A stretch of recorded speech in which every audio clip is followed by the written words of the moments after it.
जय हिंद दोस्तों, कैसे हैं आप लोग। तो आशा है आप लोग बहुत अच्छे होंगे। तो हम लोग जो है एनसीईआरटी के जो सीरीज है इसको कवर कर रहे थे। तो एनसीईआरटी में जो है हम लोग कौन सा चैप्टर पढ़ रहे हैं, कौन सा क्लास पढ़ रहे हैं। तो हम लोग जो है, मैं आपको बता दूं कि जो हम लोग मैं और आप, हम लोग मतलब मैं और आप, ठीक है ना।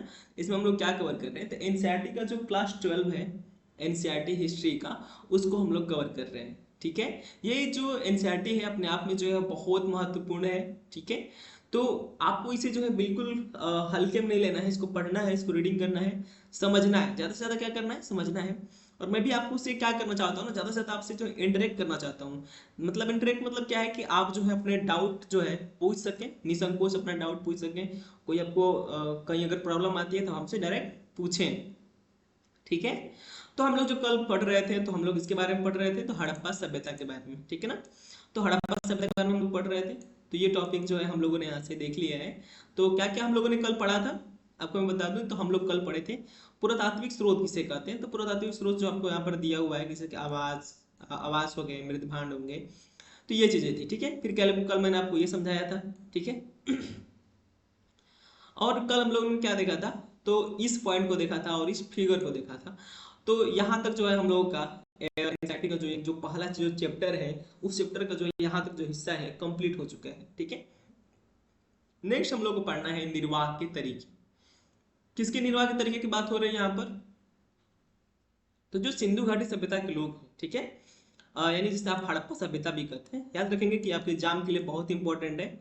आपका एग्जाम दे रहे हैं, अगर उसमें अगर हिस्ट्री सिलेबस है तो आपको सिंधु घाटी सभ्यता से एक क्वेश्चन आपको जरूर देखने को मिल जाता है। नॉर्मली तो मिल ही जाता है।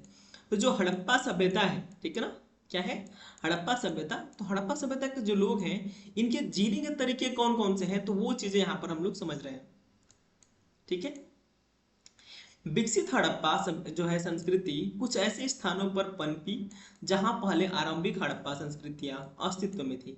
जैसे कि मैंने आपको जो है कल बताया था कि जो सिंधु घाटी सभ्यता में जो है तीन फेज देखने को मिलता है। एक जो है स्टार्टिंग का फेज, जो बच्चा फेज है, अभी मतलब अभी नॉर्मली स्टार्ट हो रहा है। फिर एक आता है युवा, मतलब एक युवा जो है हड़प्पा सभ्यता आता है, जिसमें क्या होता है, तो जो सिंधु सभ्यता में जो विकास हुए हैं ना, वो काफी ज्यादा विकास कहाँ पर हुआ है, तो उस युवा वाले क्षेत्र, मतलब युवा वाले समय पर। ठीक है ना। इस मान लीजिए एक समय ऐसा रहा कि जब अभी जो है सिंधु घाटी सभ्यता की जो है वो बच्चा है अभी, मतलब स्टार्टिंग फेज में है। फिर इसका विकास होता है और थोड़ा सा युवा हो जाता है, और यही जो है मेन युवा वाला जो सिस्टम है यहाँ पर देखने को मिलता है। ठीक है ना। फिर एक आता है बूढ़ा वाला, जब इसका जो है डाउनफॉल होने लगता है। यानी कोई भी सभ्यता हो, अगर नगरीकरण बहुत ज्यादा हो जाएगा तो कभी न कभी उसका डाउनफॉल भी तो होगा, होगा कि नहीं होगा। तो यहाँ भी डाउनफॉल होता है सिंधु घाटी सभ्यता में, और इसका कारण होता है जलवायु परिवर्तन। ठीक है। तो यहाँ पर ये बताने की कोशिश कर रहे हैं कि जो सिंधु घाटी सभ्यता जो उपजी है, जिसे हम लोग पढ़ रहे हैं, ये पहले क्या थी, तो पहले स्टार्टिंग फेज था, झुग्गर छाकर संस्कृति से कहते हैं। ठीक है ना। अभी मतलब ये स्टार्टिंग का फेज है, अभी मतलब स्टार्ट हो रहा है, परतदार इसकी क्या हो रही है, ऊंचाई बढ़ रही है धीरे धीरे। तो अभी मतलब ये सिंधु घाटी सभ्यता कहाँ उपजी, जहां पर आरंभिक सभ्यता जो संस्कृति आदि छोटे छोटे, वहां पर जाहिर सी बात है कि जो लोग पाषाण काल से आ रहे हैं, पत्थरों के काल से आ रहे हैं, धीरे धीरे जो है मानव में परिवर्तन देखने को मिलता है। फिर ये लोग जो है पशुओं को पालते हैं। इसके पहले आपको आपने पढ़ा है, समझा है कि ये जो आदि मानव जो लोग हैं ये क्या कर रहे हैं, तो कच्चे मांस खाते हैं, किसी तरह पेड़ पर अपना जीवन व्यतीत करते हैं, फिर धीरे धीरे गुफा में आते हैं। यानी मानव का क्या हो रहा है, एक तरह से यहाँ पर जो है परिवर्तन हो रहा है एक फेज में आकर। तो यहाँ पर भी क्या होता है सिंधु घाटी सभ्यता में, कि आखिर जो ये लोग जो आ रहे हैं, यही लोग तो सिंधु घाटी सभ्यता बनाते हैं, यही ना बना रहे हैं। तो यही लोग जब बनाते हैं, तो आखिर जब ये पहले क्या क्या रहे होंगे, तो नॉर्मल एक गांव रहा होगा, धीरे धीरे फिर इसमें गांव में जो है मतलब किसी के माइंड में आया होगा चलो आगे बढ़ते हैं।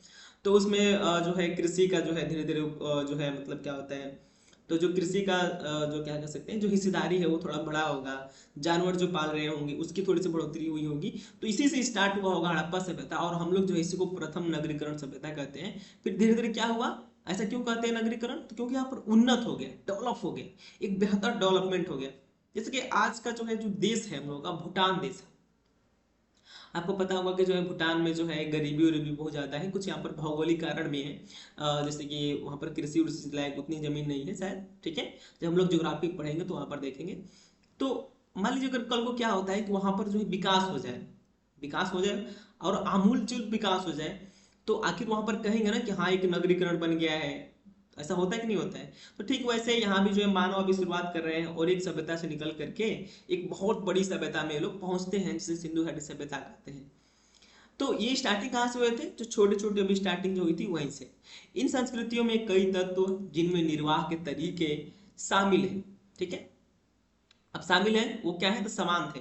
यानी देखिए जो छोटा छोटा जो फेज है, यानी जो स्टार्टिंग वाला जो फेज था और जो सिंधु घाटी सभ्यता थी, इसमें जो कुछ निर्वाह के जो तरीके हैं वो क्या थे? तो समान थे। समझ रहे हैं आप लोग?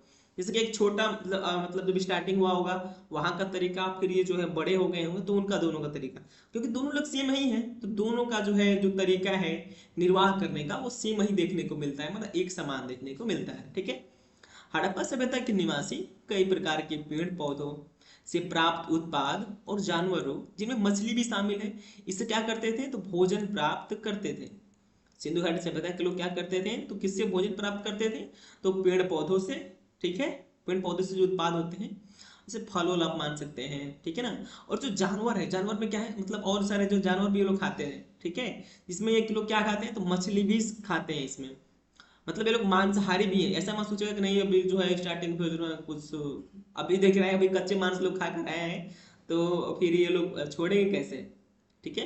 तो यहाँ भी कुछ लोग होंगे जो नहीं खाते होंगे, परंतु आप एक बात समझिए कि जो लोग हैं ये कैसे अपना जीवन यापन कर पा रहे हैं? तो पेड़ पौधों के द्वारा, याद रखेंगे, पेड़ पौधों के द्वारा, ठीक है। और जानवरों के द्वारा। इन जानवरों में कौन शामिल है? तो जानवर में जो है बकरियां भी शामिल हो सकती हैं, हो सकता है कुछ और पशु शामिल हो, और उसमें मछली भी शामिल यहाँ पर दिया हुआ है, ठीक है। अब देखिए, जले अनाज के दानों तथा बीजों की खोज से जो हमारे जो आर्कियोलॉजिस्ट हैं, जो पुरातात्विद हैं, आहार संबंधी आदतों के विषय में जानकारी प्राप्त करने में सफल हो गए हैं। यानी जो आहार है, यानी जो ये लोग भोजन प्राप्त करते हैं, तो वो जो कैसे भोजन प्राप्त करते हैं और क्या क्या मतलब वो लोग खाते थे सिंधु घाटी सभ्यता के लोग, या हमारे जो भारतीय पुरातात्विक लोग हैं वो खोज चुके हैं, ठीक है। इनका अध्ययन पूरा वनस्पतिज्ञ करते हैं, जो प्राचीन वनस्पति के अध्ययन के जो है विशेषज्ञ होते हैं। यहाँ पर जो है जो वनस्पति में जो अपनी जो हायर डिग्री लेकर जो है जो विशेषताएं रखते होंगे, जो विशेषज्ञता रखते होंगे, वही इसकी खोज करते हैं। अब देखिए, हड़प्पा स्थल से मिले अनाज के दानों में क्या क्या मिले हैं? तो गेहूं मिला है, जौ मिला है, दाल मिली है, सफेद चना मिला है। आज जैसे काबली चना आप लोग कहते हैं, वो सफेद चना भी यहाँ पर मिला है। तिल, जो तिल होती है, तिल आप जानते होंगे, तो तिल भी मिला है। यहाँ से क्या क्या मिला है? तो गेहूं मिला है सिंधु घाटी सभ्यता से, ठीक है ना। जौ मिला है और दाल मिला है, सफेद चना भी मिला है। और यहाँ से क्या मिला है? तो बाजरे के दाने भी मिले हैं। कहाँ से मिला है? तो ये गुजरात के क्षेत्र से। याद रखेंगे कि बाजरे के दाने सिंधु घाटी सभ्यता में जो है कहाँ से प्राप्त हुए? तो गुजरात वाले जो स्थल है वहां से प्राप्त हुए हैं। चावल के दाने अपेक्षाकृत कम पाए गए हैं, यानी जो यहाँ भी चावल भी मिला है, लेकिन चावल की मात्रा क्या है? तो कम देखने को मिलती है। अब आगे देखिए, हड़प्पा। अब देखिए समझिए एक बात को, मान लीजिए हड़प्पा सभ्यता से क्या हो रहा है कि ये सारी चीजें मिल रही हैं, ये जो गेहूं के, जौ के दाने मिल रहे हैं, तो इसका प्रमाण आप क्या लगाएंगे कि कहीं ना कहीं सिंधु घाटी सभ्यता के लोग इन फसलों को उगाना जानते थे, किसी भी तरीके से उगाते हो लेकिन जानते थे। एक सबूत आपको मिल गया, एक स्रोत मिल गया कि सिंधु घाटी सभ्यता के लोग क्या करते थे? तो इन दाल का, चावल का, इन दाल की जो है खेती, चावल की खेती, गेहूं की खेती ये लोग जानते थे। ये मोटा मोटा आप समझ पा रहे हैं ये लोग किसकी खेती जानते थे? तो जो भी आपको जो है यहाँ पर दिया गया है, तो उन चीजों की जो है ये लोग खेती जानते थे। समझ में आ रहा है? हड़प्पा स्थलों से मिली जानवरों की हड्डियां, जो जानवरों की हड्डियों में जो है मवेशियों, भेड़, बकरी, भैंस तथा सुअर की हड्डियां शामिल है। किस शामिल है? सुअर की हड्डियां शामिल है। पूरा प्राण विज्ञानियों, यानी यहाँ पर देखिए कौन खोज कर रहा है, कौन खोज कर रहा है? तो विशेषज्ञ हैं। और के जो विशेषज्ञ हैं वो इसके अध्ययन करते हैं और देखिए क्या बताते हैं। जीव पुरातात्विदों द्वारा किए गए अध्ययनों से संकेत मिलता है कि ये सभी जानवर पालतू थे। अब देखिए यहाँ पर क्या निष्कर्ष मिल रहा है कि जो सिंधु घाटी सभ्यता के लोग हैं वो क्या क्या पालते थे? तो मवेशियों को पालते थे, भेड़ को, बकरी को, भैंस को, सूअर को, इन सारे जानवरों को क्या करते थे? तो ये लोग जो है ना इसको पालते थे। समझ रहे हैं आप लोग? आज भी क्या होता है? तो पशुपालन होती है, तो पशुपालन में आप देख सकते हैं कि लोग जो है कुत्ते को आजकल तो बहुत डिमांडिंग जो है पशुपालन हो गया है, तो कुत्ते को पालते हैं जानवर में। और गाय हमारी जो है माता है, आपको पता है, तो गायों के भी जो है गाय पालन होता है। गाय का बहुत ज़्यादा जो है हम लोग पर जो है प्रभाव पड़ता है, पॉजिटिव इम्पैक्ट पड़ता है, क्योंकि उसका दूध जो है बहुत बेहतर होता है सभी जो है मतलब पशुओं से। बकरी बकरी का भी अलग होता होगा, लेकिन जो है गाय का दूध एक उत्तम माना जाता है। ठीक है, ध्यान से आप समझ रहे हैं लोग। आपको समझ आ गया कि सिंधु घाटी से बताया कि लोग कौन कौन से जानवर पालते थे। तो ये जो सारे मवेशी जानवर जो मैंने आपको गिनाया है, सारे लोग क्या करते हैं, तो पालते थे। अब देखिए, जंगली प्रजातियों जैसे वराह, वराह मतलब वराह किसे कहा गया है, तो वराह जो है सुअर को ही कहते हैं। ठीक है ना। तो जंगली प्रजातियां जैसे कि सुअर हो गया, हिरन हो गया, घड़ियाल जो हो गया, इनकी भी हड्डियां मिली हैं। हम यह नहीं जान पाए हैं कि हड़प्पा निवासी स्वयं इन जानवरों का शिकार करते थे अथवा इन आखेटक समुदायों से इनका मांस प्राप्त करते थे। मछली तथा पक्षियों की हड्डियां भी मिली हैं। अब देखिए, अब सिंधु घाटी से हम मैंने देखिए, अब मैं आपको बता दूं एक चीज, एक बार आप याद रखिए कि मैं आपको जो एंशियंट हिस्ट्री का जो जीएस पढ़ाया हूँ वहां पर, तो जो वहां पर करेंट चीजें जिसकी खोज हो चुकी है, किसकी खोज हो चुकी है, जो वैलिड है, जो इतिहास में जो मान्य हो चुका है, तो उसको मैंने वहां पर पढ़ाया है एंशियंट हिस्ट्री में। तो आप वहां जाकर पढ़ लें। लेकिन ये क्या दिया है, तो एनसीईआरटी दिया है। एनसीईआरटी में आपको सब चीज का जो है बैकग्राउंड दे रहा है, क्योंकि ये 12th में ऐसा क्यों दे रहा है सब कुछ, आपको थोड़ा सा हार्ड लग रहा होगा, क्योंकि यहाँ पर जो वो भी चीज दे रहा है जो वैलिड नहीं है। तो ऐसा क्यों कर रहा है, क्योंकि आप 12th के बाद आप ग्रेजुएशन में जाते हो। कहाँ जाते हो, ग्रेजुएशन में। तो इस हिस्ट्री को पढ़ने के बाद आपको थोड़ा सा वहां पर जाएंगे तो सर्चेबल हो जाएंगे। समझ रहे हैं आप लोग। थोड़ा सा इसी बातों को क्या किया जाएगा वहां पर, तो डिटेल में दिया जाएगा, और आपको पता है कि हिस्ट्री क्या है। तो हिस्ट्री जो एक डिबेट का विषय है, हर मुद्दा पर जो है डिबेट हो सकता है। ठीक है ना। तो कुछ ऐसे मुद्दा है जिस पर डिबेट चलता रहता है, इसलिए आपको जो है कई बातों जो है वहां पर जो आप नहीं पढ़े होंगे पहले, उसको भी यहाँ पर दे दिया है। जैसे कि आप देख सकते हैं, हिरन का नाम नहीं सुने होंगे। सिंधु घाटी सभ्यता अगर इसके पहले आप पढ़े होंगे तो हिरन का नाम आपने नहीं सुना होगा। मैं गारंटी देता हूँ कि नहीं सुने होंगे। ठीक है। लेकिन यहाँ पर एनसीईआरटी में दिया है, यानी आप याद रखेंगे। इसको कंफ्यूज मत होइएगा, हिरन जो है वैलिड नहीं है कि मतलब, यहाँ पर लिखा भी हुआ है कि जो पुरातात्विक है, जो पुरातात्विक हैं वो कंफर्म नहीं कर पाए हैं कि हिरन जो जानवर है वो उसका मतलब क्या उपयोग होता था, मतलब मेनली यहाँ पर नहीं मेंशन नहीं किया गया है। ठीक है ना। तो आप इसको एनसीईआरटी की तरह लेंगे, एग्जाम की तरह नहीं लेंगे कि इसको पढ़कर एग्जाम दे देंगे एकदम निकाल लेंगे, गलत। इसको पढ़ करके आप एक समझेंगे। एनसीईआरटी पढ़ने से आपका एग्जाम नहीं निकलेगा, लेकिन एनसीईआरटी पढ़ने से आपका एग्जाम में जो है क्वेश्चन है वो अधिक से अधिक क्या होंगे, तो थोड़ा सा समझ आएंगे आप जो है, मतलब एक बैकग्राउंड आपको समझ आ जाएगा। इसको आपको एग्जाम निकालने के लिए स्टैटिक जीएस पढ़ना होगा, सच्चाई है, मैं आपको बता दे रहा हूँ। आप किसी भी कोचिंग से जीएस क्लास लें, कि आप जो है किसी भी कोचिंग से जाकर जीएस क्लास ले सकते हैं। और आपको इसी चैनल पर जो है मैंने आपको जो जीएस पढ़ाया है, एंड सभी जीएस जितने जो चार आपको जो मेजर पॉइंट दिखते हैं, सारे जीएस मैंने आपको पढ़ाया है। वो चीज़ें आप देखेंगे तो आपको जो है वहां पर आपको कंप्लीट हो जाएगी। ठीक है ना। तो यहाँ आपको याद रखेंगे, आपको एनसीईआरटी की तरह मैं आपको बढ़ा रहा हूँ। कुछ ऐसे क्वेश्चन होंगे जो एग्जाम में आएंगे, उसे मैं बता दूंगा कि हाँ ये एग्जाम में आएगा। बाकी कोई डाउट हो, कोई अगर डाउट होता है तो आप हमसे कमेंट करके डायरेक्टली पूछ सकते हैं। ठीक है। याद रखेंगे, यहाँ से जानवर मिले हैं कौन कौन से, जो है सुअर हो गया, हिरन हो गया, घड़ियाल की भी हड्डियां मिली है। लेकिन जो हमारे जो पुरातात्विक है ये कंफर्म नहीं किए हैं कि इन जानवरों का क्या यूज होता था, क्या क्या जो सिंधु घाटी सभ्यता के लोग इनको खाते थे या कुछ और बात है। ठीक है, इसके कंफर्म नहीं है। याद रखेंगे, यहाँ से मछली पक्षियों की हड्डियां भी मिली है।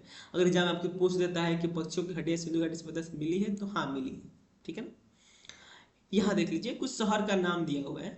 ये क्या बताने की कोशिश कर रहा है, आरंभिक हड़प्पाई संस्कृति के क्षेत्र रेखा चित्र पैमाना नहीं दिया गया। देखिए यहाँ पर दे रहा है कि जो हड़प्पा सभ्यता जो हम लोग आज सिंधु घाटी सभ्यता जो पढ़ रहे हैं, तो जो ये स्टार्ट हुआ था, मतलब जब पहला वाला, बाद में विस्तार हुआ था, आपको पता है कि बहुत क्षेत्र में फैल गया।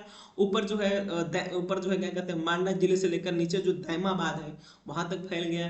फिर इधर आपको देखने को मिल सकता है, फिर इधर आप यूपी में आप मेरठ देख लेंगे।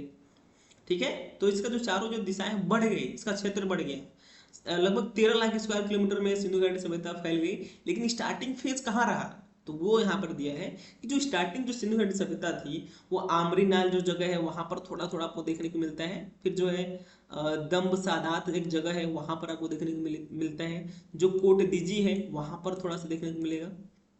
और जो सिंध का जो क्षेत्र है जहाँ पर मोहनजोदड़ो आपको देखने को मिलेगा, हड़प्पा वाला क्षेत्र, वहां पर आपको थोड़ा बहुत देखने को मिलेगा। और जो सिसवल जगह है वहां पर, फिर यहाँ पर गुजरात के जो क्षेत्र है यहाँ पर जो है क्या मिलता है देखने को, तो जो अभी स्टार्टिंग जो हो रहा है वो आरंभिक जो हड़प्पा सभ्यता है वो स्थल आपको यहाँ से देखने को मिलते हैं।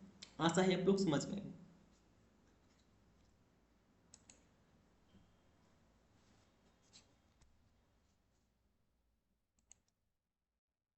तो हम लोग कृषि क्षेत्र कल देखें कैसा रहेगा। थोड़ा सा लॉन्ग वीडियो बनाने पर आप लोग जो है क्या कर रहे हैं, तो इसकी जैसा कि आप लोग शॉर्ट वीडियो में करते आ रहे हैं तो आप इसको पढ़ रहे हैं तो सीरियस लीजिए।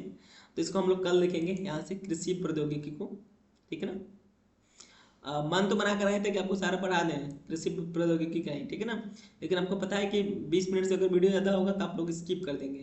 ठीक है, कल इसको देख लेंगे और हम लोग फिर मोहनजोदड़ो को देखेंगे। आराम से पढ़ेंगे एनसीईआरटी को, बिल्कुल जो है घबरा कर नहीं पढ़ना है। ठीक है।